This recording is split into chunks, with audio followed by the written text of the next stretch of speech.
नमस्कार, मी तुमचा सौरभ आणि तुम्ही आहात जनतेचे व्यासपीठ या मराठी पॉडकास्टमध्ये. आज आपल्या या मंचावर आपल्याशी हितगुज करण्यासाठी महिला दिनानिमित्त डॉक्टर ज्योती पाटील मॅडम आलेले आहेत. आपण त्यांची ओळख त्यांच्याकडूनच करून घेऊ. नमस्कार मॅडम. नमस्कार, मी डॉक्टर ज्योती पाटील. मी आहे संचालक श्री साई सेवा मल्टी स्पेशालिटी हॉस्पिटल उपेंद्रनगर आणि ओनर श्रीराम क्लिनिक गणेश चौक सिडको.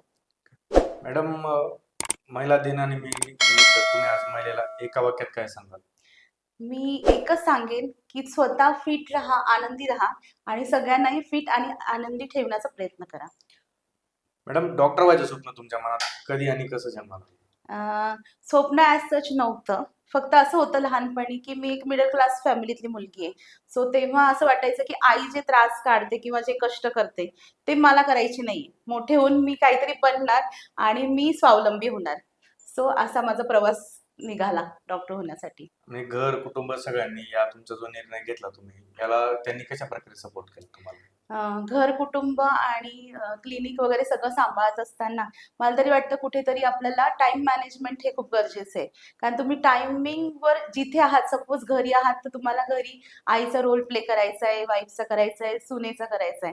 क्लिनिकला गेले तर तुम्ही ॲज अ डॉक्टर पेशंटसाठी सगळं काही करायचंय.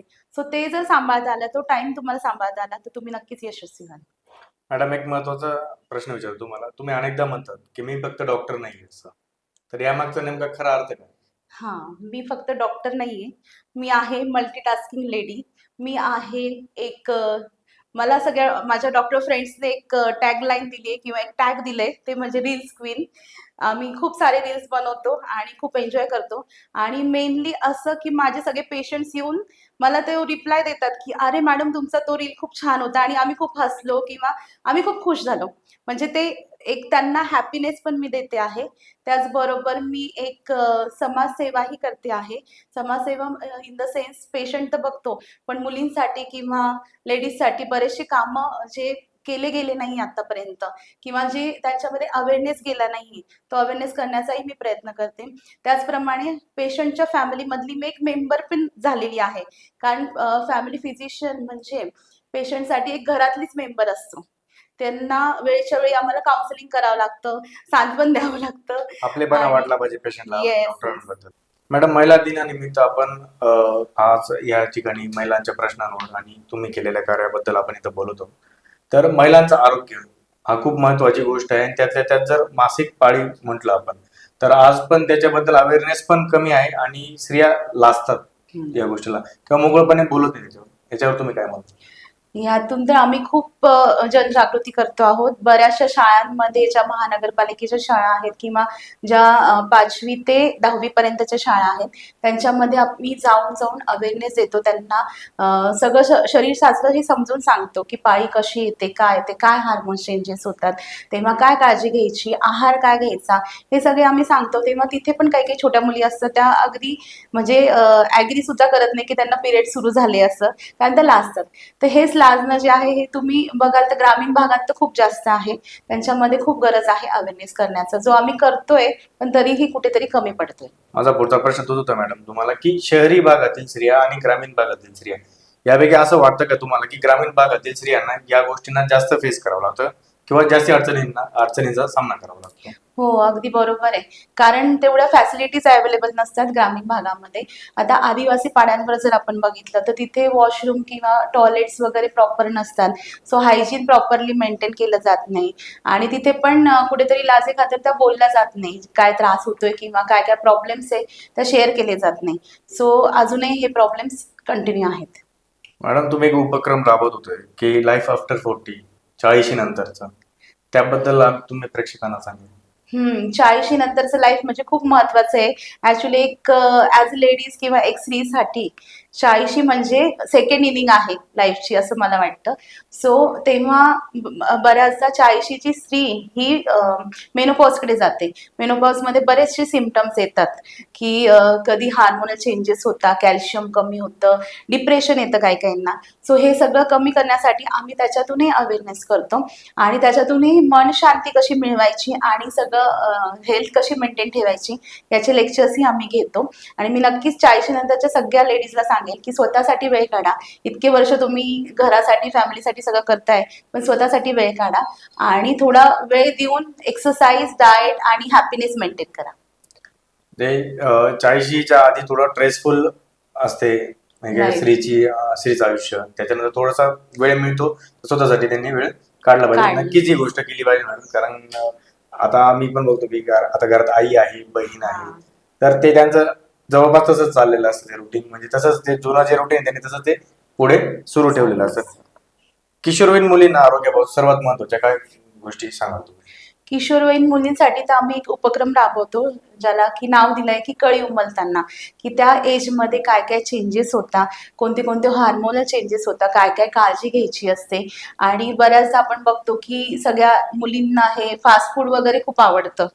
सो ते घेऊन घेऊन त्यांना जे आजार होता, म्हणजे जे पिरियड्सचे आजार होता, आपण जे म्हणतो की PCOS, PCOS. Polycystic ovarian syndrome, हे सगळे त्रास त्यांना वाढतात. आणि आता जर तुम्ही बघाल तर माझ्या क्लिनिकमध्ये जवळजवळ 50 to 60% मुलींना PCOS आहेच. म्हणजे खूप कॉमन झालंय ते. सो डाएट अवेअरनेस खूप महत्वाची आहे. त्याचबरोबर हायजीन कसं मेंटेन ठेवायचं आणि काय काय चेंजेस होतात आणि कसं तुम्ही राहायचं हे सगळं त्यात सांगितलं तुम्ही जातं. म्हटलं की या सगळ्या गोष्टी आहारावर डिपेंड आहेत. तर याच्यामध्ये पालकांची काय भूमिका असली पाहिजे? पालकांनी नक्कीच मोठी भूमिका असते, कारण मुली ह्या घरातूनच सगळं फूड वगैरे सगळं किंवा त्यांची ग्रोथ जी आहे ती घरापासून स्टार्ट होते. सो त्यांनी किती हट्ट करो किंवा कितीही हट्ट करून मागे लागो, पण तुम्ही नक्कीच हेल्दी फूड त्यांना देण्याचा प्रयत्न करा. त्यातल्या त्यात घरात जे जे अवेलेबल आहे, म्हणजे कितीही साधं घर असलं तरी तुमच्याकडे मूळ शेंगदाणे अवेलेबल आहेत किंवा खजूर वगैरे आहेत. नाही तुमच्याकडे काजू बदाम, पण ऍटलीस्ट ह्या सगळ्या गोष्टी आहेत तर तुम्ही त्या देऊ शकता. त्याच्याने त्यांची नक्कीच ग्रोथ चांगली होईल.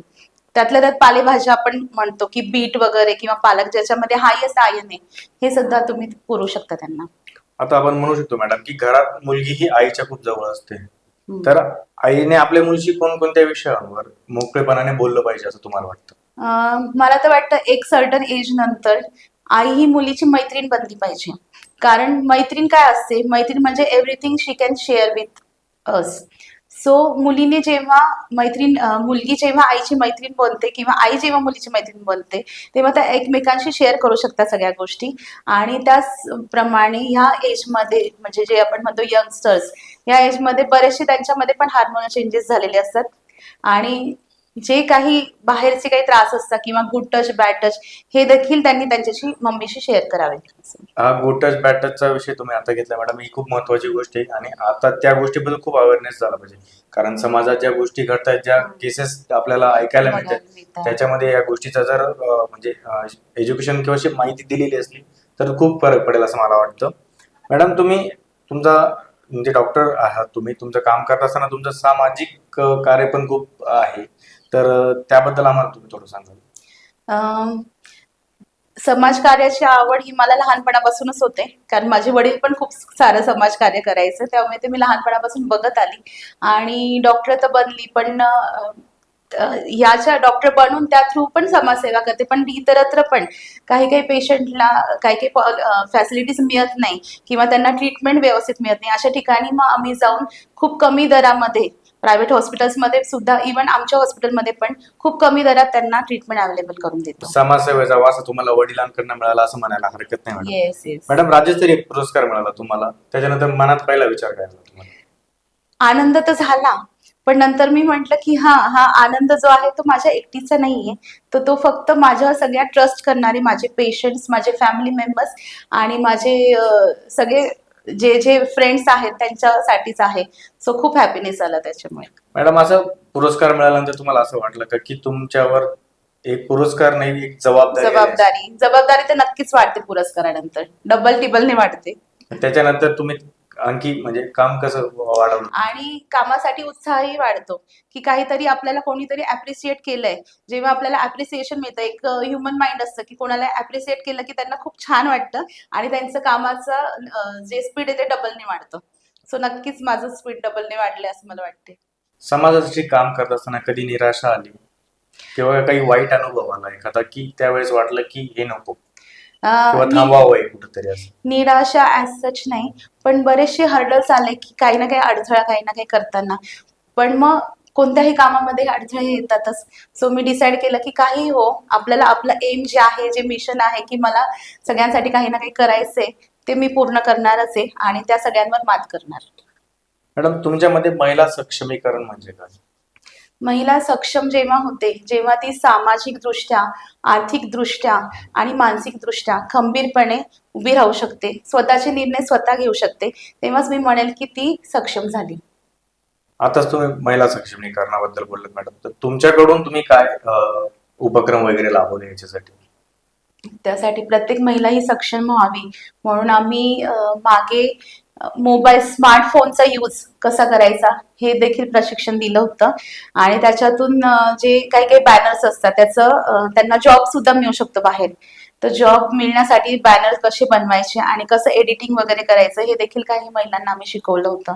त्याचप्रमाणे घरच्या घरी काय बिझनेस तुम्ही करू शकता. काहींना शिवणकाम माहिती असतं, पण मग ते शिवायचं पण बाकी बाहेर कसं विकायचं विकायचं कसं? हे त्यांना माहिती नव्हतं. सो आम्ही त्या उपक्रमातून त्यांना बऱ्याचशा अशा जे मोठे मोठे शॉप्स आहेत त्यांच्याकडे हे कामं मिळवून दिले की ते तिथे सेल करू शकतील. मॅडम, सामाजिक काम करतायत तुम्ही आता, येणारे उतार चढाव भरपूर गोष्टी आहेत. जेव्हा तुम्ही या कामाला सुरुवात केली तेव्हा तुमच्या वडिलांच्या काय प्रतिक्रिया होत्या याच्याबद्दल? नाही, ऍक्च्युली माझे वडील एक्सपायर झालेले मी थर्ड इयरला असताना आणि त्याच्यानंतरचं मग माझं शिक्षण जे आहे ते आईने केलं. सो पण मग ते एक मनात होतं की नाही, वडील जे एवढे समाजसेवा करतात मला पण कुठेतरी काहीतरी करायचंय. सो त्यातून ती प्रेरणा मिळत गेली आणि मी घडत गेली. डॉक्टर म्हणून निर्णय घेणं सोपं की सामाजिक नेता म्हणजे कार्यकर्ता म्हणून निर्णय घेणं सोपं? डॉक्टर म्हणून निर्णय घेणं फार डिफिकल्ट आहे, कारण आपल्याला सगळं माहिती, एखादा पेशंट ऍडमिट आहे, सिरियस आहे, रिलेटिव्हला आपण समजून सांगतो की काय त्यांची कंडिशन आहे, पण त्यांना त्याचं ज्ञान एवढं नसतं. आता मी काल परवाच एक न्यूज बघितली, मला वाटतं पुण्याची होती की त्यांनी रिलेटिव्ह म्हटले की आमचं पेशंट आलं आणि त्यांना डॉक्टरांनी सांगितलं की लंग्स खराब झाले आणि मग लगेच व्हेंटिलेटरवर गेलं आणि पेशंट गेलं. मग आमचं पेशंट असं गेलंच कसं काय एका दिवसात, आणि त्यांनी डायरेक्ट हॉस्पिटलची तोडफोड केली. अशा केसेस आपण खूप कॉमनली बघतो. पण मग त्याच्या मागचं रिझन हे डॉक्टरांना माहिती असतं की पेशंटची कंडिशन काय, किती सिरियस आहे, कोणत्या स्टेजला ते आलेलं आहे, आणि हे पेशंटला रिलेटिव्हला समजत नाही. रिलेटिव्हला अरे आमचं पेशंट तर चालतं चालतं गेलं, मग असं कसं काय गेलं, बुवा एवढं सिरियस कसं झालं. म्हणजे हे सगळं डिलिंग करताना खूप मोठं हेक्टिक असतं. या उलट जर तुम्ही म्हणा समाजसेवेसाठी, तर तिथे बरेचसे आपण गोष्टी ह्या समजून घेऊ शकता समोरचे लोक आहे, कारण त्यांना कॉमनली सगळं माहिती असतं. पण ऍज अ डॉक्टर आणि डॉक्टर पेशंट मध्ये हा खूप मोठा प्रॉब्लेम येतो. मॅडम, असा एखादा प्रसंग तुमच्या आयुष्यात आलेला जसं तुम्ही आता बोलले असं, हा तर सांगू शकाल तुम्ही असं? हा, कोविडचा पिरियड होता. कोविडमध्ये असं होतं की बेड मिळतच नव्हतं पेशंटला, सगळे सिरियस पेशंट. आणि त्यात एक पेशंट आला, त्याचं SpO2 होतं जे आपण आल्या आल्या चेक करतो, ते फक्त होतं 35%. आणि पण रिलेटिव्ह घेऊन आले, ते म्हणे हा पेशंट आमचं चालतंय, 2-3 दिवसांपासून कफ वगैरे आहे, फिवर आहे, दम खूप लागतोय, पण चांगलंय, बोलतोय. मग ठीक आहे. पण मग तेव्हाचा जो पिरियड होता कोविडचा, त्याच्यामध्ये SpO2 जो आहे ऑक्सिजन तुमचा 35 म्हणजे इट्स व्हेरी क्रिटिकल. त्याचा HRCT केला तर तो स्कोअर त्याचा होता 16 म्हणजे की तो पेशंट कधीही जाऊ शकतो असं असतं. बरोबर. पण रिलेटिव्हला ते समजलं नाही. रिलेटिव्हला वाटलं की पेशंट आमचा आमच्या बरोबर आलाय, आमच्याशी बोलतोय आणि यांच्या ICU मध्ये गेलाय, मग असं कसं गेलं.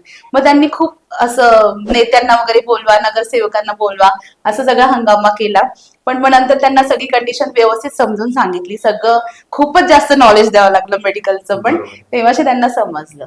सो अशा केसेस खूप कॉमनली आपण बघतो. डॉक्टर आणि समाजसेवा या दोन, आता तुम्ही दोन गोष्टी बरोबर नेत आहेत, तर हे करत असताना तुमचं घराकडे कधी दुर्लक्ष झालं किंवा घरच्यांच्या तुमच्याकडे काही की म्हणजे तक्रारी आल्या की तुमचा आम्हाला वेळ मिळत नाही वगैरे असं? हे खूप कॉमनली होऊ शकलं असतं, पण मला असं वाटतं की माझे घरचे जरा जास्तच अंडरस्टँडिंग आहे. मला खूप सपोर्टिंग असा हजबंड आहे आणि ते नेहमी कोणतेही काम करायचे असेल ते कधी कधी मी मागे थांबते की अरे हे करू की नको, हा टाइम ऍडजस्ट होईल की नाही. बट ही यूज टू से की कर बिंदास, काही प्रॉब्लेम नाही. तुला जे आवडते तू ते कर, काहीच प्रॉब्लेम नाही. मुलं पण तसं एकदम समजून घेणार आहे की असं दुसऱ्या लेडीज सारखं की अभ्यासाला घेऊन बसा किंवा हेच करा मग ते करतील आपण घेऊ तरच करू असं नाही. तर ते त्यांची करतात. त्यामुळे मला हे सगळं पॉसिबल झालं. आणि माझी आई पण असते घरी, सो ती सगळं बाकीचं हँडल करून घेते. सो मी हे सगळं करू शकते. तुम्हाला पूर्ण म्हणजे घरानेच बरोबर सांभाळून घेतले असं म्हणता येईल Yes, आपल्याला. yes. म्हणजे सगळ्यांचाच वाटा आहे त्याच्यामध्ये. सगळ्यांचाच वाटा आहे आणि तुमच्या हातून नाही बाकीचे कामं होत असतात. मॅडम, आजच्या महिलांसमोर सर्वात मोठं संकट, आरोग्याबाबतचं सर्वात मोठं संकट काय म्हणता येईल? आता तुम्ही बघाल म्हणजे मी ओपीडी मध्ये बघते की हायेस्ट महिला ज्या आहेत त्यांना अॅनिमिया 100% आहे. म्हणजे एक पण लेडीजचं तुम्हाला हिमोग्लोबिन जे आहे ते अगदी 13, 14, 11, 12 सुद्धा मिळणार नाही. खूपशा लेडीज ज्या आहे म्हणजे 70 to 80% लेडीजचं जे हिमोग्लोबिन आहे ते फक्त 9, 8, 7 असं असतं. आणि जे अॅनिमिया आणि तसंच तुम्ही ग्रामीण भागात जरी बघितलं तर तिथे देखील ती सेम कंडिशन आहे की त्यांच्या सगळ्यांचं डेफिशियन्सी आहे, अॅनिमिया आहे. तिथे लोहची डेफिशियन्सी आहे म्हणजे आयर्न डेफिशियन्सी अॅनिमिया आपण त्याला म्हणतो. आता गव्हर्नमेंटने बऱ्यापैकी त्याच्यावर काम करणं सुरू केलं आहे. आयर्न डेफिशियन्सी अॅनिमिया इरॅडिकेशन हे असं नवीन सुरू केलंय. पण तरी पण पोषक आहार न मिळाल्यामुळे ही डेफिशियन्सी आपल्याला बघायलाच मिळते. त्याचबरोबर B12 ची डेफिशियन्सी, व्हिटॅमिनची डेफिशियन्सी, कॅल्शियम या सगळ्या कमी असलेल्या आपल्याला खूप कॉमनली बघायला मिळतं. म्हणजे बऱ्याचशा गोष्टी आहारावर डिपेंड आहेत हा, आणि आहारावर लक्ष दिलंच गेलं दिलंच पाहिजे. गेलं पाहिजे. याच्यासाठी पुढे तुमच्या डोक्यात काही आहे उपक्रम याच्यात मी वगैरे? हे सांगेल की बऱ्याचदा आपण म्हणजे मी पण त्यातली म्हणेल की बऱ्याचदा लेडीज आपण मुलांच्या चॉईस घरात काय बनवायचं, भाज्या कोणत्या बनायच्या, हजबंडची चॉईस, त्यांना ज्या आवडत्या भाज्या, पण बऱ्याचदा मग स्वतःकडे हे दुर्लक्ष केलं जातं की ठीक आहे आता यांचं बनवलंय तेच आपण खाऊन घेऊ. पण तुमचं जर आयर्न कमी, तुमचं B12 कमी, तर तुम्हाला खूप गरजेचं आहे की तुम्ही तो पोषक आहार घेणं, घेतला पाहिजे. तो घेतलाच पाहिजे. तो घेतला जात नाही युजली. मॅडम, सोशल मीडियामुळे महिलांच्या आरोग्याबाबत जी जागृती वाढते असं म्हणतात किंवा म्हणता येईल, याबद्दल तुमचं काय मत ते आहे? दोन्ही प्रकारे झालंय. सोशल मीडियामुळे अवेअरनेस पण आलाय, पण त्याचबरोबर एक्स्ट्रा नॉलेज म्हणजे जे काहीच गरजेचं नाही, बरोबर आहे. जे ज्याला आपण गुगल नॉलेज म्हणू, की पेशंट बरेचसे येतात की जे गुगल करतात प्रत्येक आजारांना.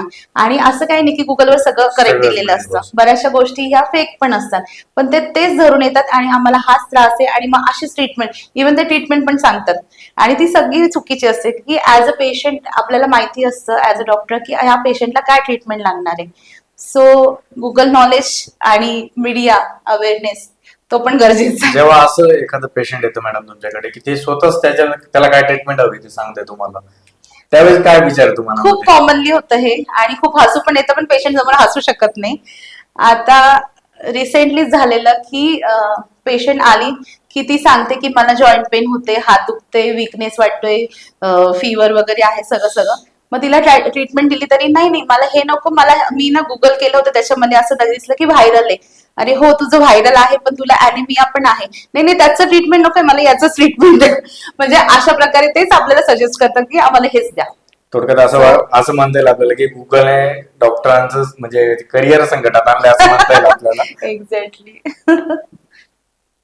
मुलींनी आपल्या पायावर उभं राहण्यासाठी किंवा आयुष्यात काहीतरी करण्यासाठी जे स्वप्न बघायचे, त्यांना जी भीती वाटते मॅडम की हे केलं तर कसं होईल, आपल्याला यश मिळेल का नाही मिळेल, अशा भरपूर गोष्टी त्यांच्या मनात किंवा भीती म्हणू आपण त्याला, तर त्याच्याबद्दल काय म्हणाल तुम्ही? मी तर म्हणते की मुलीने मोठे स्वप्न बघा, मोठे पंख तुम्ही उभारू द्या आणि जे पाहिजे ते स्वप्न करा. कारण तुम्ही ते सगळं करू शकता, फक्त ते ठरवायची गरज आहे. आणि कोणत्याही संगतीतनं बॅड संगतीत न पडता तुमचं एक डिसाईड करा की मला लाईफमध्ये हे बनायचंच आहे आणि मी हे बनणारच आहे. आणि जर एका मुलीने हे ठरवलं तर ती नक्कीच हे सगळं करू शकते. आज तुम्ही इथपर्यंत आलात म्हटल्यानंतर तुम्ही पण एक त्याच याच्यातून आलेले आहेत आणि त्या आज या जागेवर तुम्ही बसलेले आहेत. मॅडम, बेटी बचाओ बेटी पढाओ जो नारा दिलेला आहे किंवा जे अभियान सुरू आहे, तुम्हाला कितपत वाटतं की त्याचा परिणाम होतोय, की चांगला होतोय आणि वाईट होतोय? बऱ्यापैकी होतोय असं वाटतंय मला. कारण मी माझ्या क्लिनिकला एक 10 वर्षांपासून माझ्या क्लिनिकला ज्या 2 वर्षाच्या आतल्या मुली आहेत, ज्या मुली म्हणून जन्माला आल्या आहे, अशा मुलींची फ्रीमध्ये तपासणी ठेवली होती. म्हणजे अजूनही करते ती मी. आणि त्याच्यातून नक्कीच मुलींचं जे प्रमाण आहे आता, जन्मदर तो वाढलेला आहे. कारण आधी जे होतं मागच्या एक 10 वर्षांमध्ये आपण बघितलं की सेक्स डिटर्मिनेशन वगैरे करायचे, त्याच्यामुळे ते मुलींचं प्रमाण खूप कमी झालं होतं. पण आता खूप हॅपीली असं म्हणजे सिंगल गर्ल असलेले पण पेरेंट आहे जे खूप हॅपी आहेत. असं त्यांनी कधी म्हटलं नाही की आम्हाला मुलगा हवाय म्हणून आम्ही परत प्रेग्नन्सी ठेवू. तर ते अगदी सॅटिस्फाईड आहे की आम्हाला एकच मुलगी, आम्ही एकच मुलगी ठेवणार. आणि त्यांचं शिक्षण व्यवस्थित करून आमच्या तर एक एक्झाम्पल सांगते. आमच्याच ओळखीच्या एक डॉक्टर आहे, सिनियर डॉक्टर आहे त्या आमच्या मॅडम. त्यांची एकच मुलगी फक्त, आणि त्यांनी एकच मुलगी होऊ दिली, आणि ती आता आहे अमेरिकेत एकदम मोठ्या मल्टीनॅशनल कंपनीमध्ये सीईओ आहे. सो मुलगी काही करू शकते, आणि माइंडसेट पण बऱ्याचदा आता चेंज झालेला आहे. झालेलं आहे, बदलतोय. म्हणजे लोकांचे विचार करण्याची हे बदलते. मॅडम, महिला दिन आपण 1 दिवसापुरता साजरा करतो. आय थिंक मला वाटतं की बऱ्याचशा लोकांना त्याच्याबद्दल माहितीच नाही की महिला दिन का साजरा करतात. दुसरी गोष्ट म्हणजे महिला दिन आता फक्त स्टेटस पुरतं मर्यादित आहे असं मला तरी स्पष्ट म्हणजे वाटतंय तसं, की 1 दिवस स्टेटस ठेवा आणि त्या दिवसापुरता तू महिला दिन साजरा करा. तर हा रोजचाच विचार झाला पाहिजे महिला दिनाचा, असं वाटतं का तुम्हाला? बरोबर. महिला दिन हा मी तर म्हणते की प्रत्येक दिवस हाच महिला दिन आहे. एक स्पेशल डे का हवा तुम्हाला महिला दिनासाठी? प्रत्येक डे हा तुम्ही महिला दिन म्हणून जगा.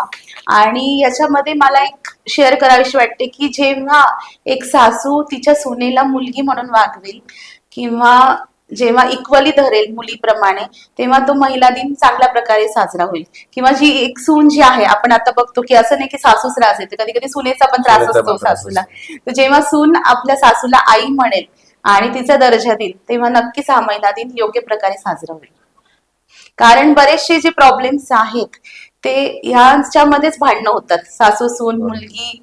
आणि एक एक स्त्री दुसऱ्या स्त्रीला त्रास देते, असं खूप साऱ्या केसेस मी बघितलेल्या ट्रायंगल आहेत. म्हणू शकतो, आई मुलगी आणि सून, हा हा. ट्रायंगलच येतो त्रासाचा, Exactly. की त्याच्यातच थोडस चालू असतं ते. मॅडम, एवढ्या जबाबदाऱ्या पेलवत असताना चालू आयुष्यामध्ये स्वतःसाठी वेळ कसा काढतो? मला खूप आवड आहे, डान्सची आवड आहे. त्यानंतर मी आणि माझा खूप मोठा फ्रेंड सर्कल आहे. सो त्यांना मी असेल तर खूप छान वाटतं, आणि मलाही त्या सगळ्या मैत्रिणी हव्या असतात. सो आम्ही खूप मजा करतो, रील्स बनवतो खूप सारे, आणि एन्जॉय करतो भरपूर. मॅडम, आई म्हणून सर्वात महत्वाचा क्षण कोणता होता तुमच्या आयुष्यात? आई म्हणून आई म्हणून मला एक सांगावंसं वाटेल की जे माझ्या मुलांनी डिसिजन घेतले ते इतके प्रॉपर घेतले की मला त्यांना सजेस्ट करावं नाही लागलं, किंवा मला सांगावं नाही लागलं की अरे हे स्टॉप कर, हे नको इथे, किंवा इकडे ऍडमिशन घेऊ नको, तिकडे नको. जे त्यांनी ठरवून केलं आणि ते बेस्ट केलं. So I am proud of them. तुमच्या कुटुंबाने तुमच्या या प्रवासात जी साथ दिली त्याबद्दल तुम्ही घरच्यांसाठी एवढ्या दिवसात काही म्हणजे कसं, आता धकाधकीचं जीवन चाललंय तुमचं, दोघी गोष्टी बरोबर चालल्या आहेत, कामही चाललंय समाजसेवेचं, त्यानंतर तुम्ही डॉक्टर आहात, तुमची प्रॅक्टिसही सुरू आहे. एवढ्या सगळ्या गोंधळात तुमचं कोणाला काही सांगायचं नव्हतं, तुमच्या मनात आहे की या व्यक्तीला आपण हे बोलायचं होतं पण बोललं गेलं नाही, ते तुम्ही आपल्या या व्यासपीठच्या माध्यमातून बोलू शकता? मी सांगेन माझ्या हस्बंडला की खूपच हेल्पफुल आहे, आणि बऱ्याचदा माझी चिडचिड होते कारण बाहेरचे सगळे स्ट्रेस असतात, आणि पण तरी पण तो सांभाळून घेतो.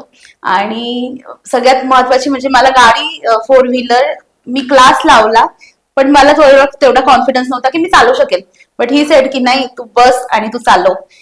खूप मजा आली ती, कारण माझ्या जेवढ्या मैत्रिणी तेवढ्या सगळ्यांनी सांगितलं की आम्ही 4 व्हीलर चालवायला जेव्हा हस्बंड बरोबर जातो तेव्हा तो खूप बोलतो की अरे अशी नाही तशी नाही तशी नाही चालवायची. बट माझा हस्बंड जो होता तो न घाबरता तू बिंदास चालव, काही होणार नाही. आणि मी इतकी एक्सपर्ट झाली आता की I can drive anywhere. So thank you Sachin.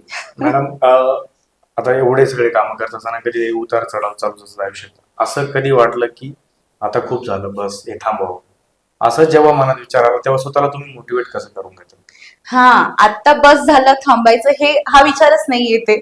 Main असं आहे, खूप चांगली गोष्ट आणि आहे. आता तर सुरुवात झालीये. बरोबर. आता तर लाईफ जगायचे, खूप छान जगायचे, विथ फिटनेस, विथ हेल्दीनेस आणि हॅपीनेस. सो हीच तर सुरुवात आहे. मॅडम आता आपण एक दोन प्रश्न विचारू तुम्हाला फायर राऊंड मध्ये. तर एका शब्दात श्री म्हणजे काय? श्री मल्टीटास्किंग. तुमच्या आयुष्यातली ब्रीद वाक्य काय आहे? की जगा आणि जगू द्या. तुम्हाला प्रेरणा देणारी एक महिला कोण? आई. यशाचं गुपित काय आहे? यशासाठी मी हेच म्हणेल की निरंतर कष्ट करा आणि कुठे मागे थांबू नका, तुम्हालाच यश मिळणार आहे. प्रत्येक महिलेने कोणती एक सवय नक्की अंगीकारावी? फिटनेससाठी स्वतःसाठी वेळ काढणं आणि एक्सरसाइज करणं, प्रॉपर डाएट घेणं, हे सगळ्या महिलांनी करायला पाहिजे. आणि मनशांती मिळवणं, त्यासाठी स्पिरिच्युअलिटी फार महत्वाची आहे.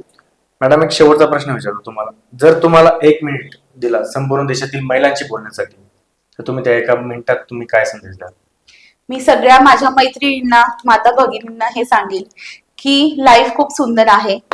जीवनामध्ये कष्ट, त्रास हे सगळ्या गोष्टी चालू असतात, पण त्याच्या पलीकडे खूप छान हॅपीनेस आहे. तो नक्कीच मिळवण्याचा प्रयत्न करा. डेली एक्सरसाइज करा, प्रॉपर डाएट घ्या आणि सगळ्यांना हॅपी करा. तुमच्यामध्ये येऊन सुद्धा सगळ्यांना आनंद झाला पाहिजे असं वागा.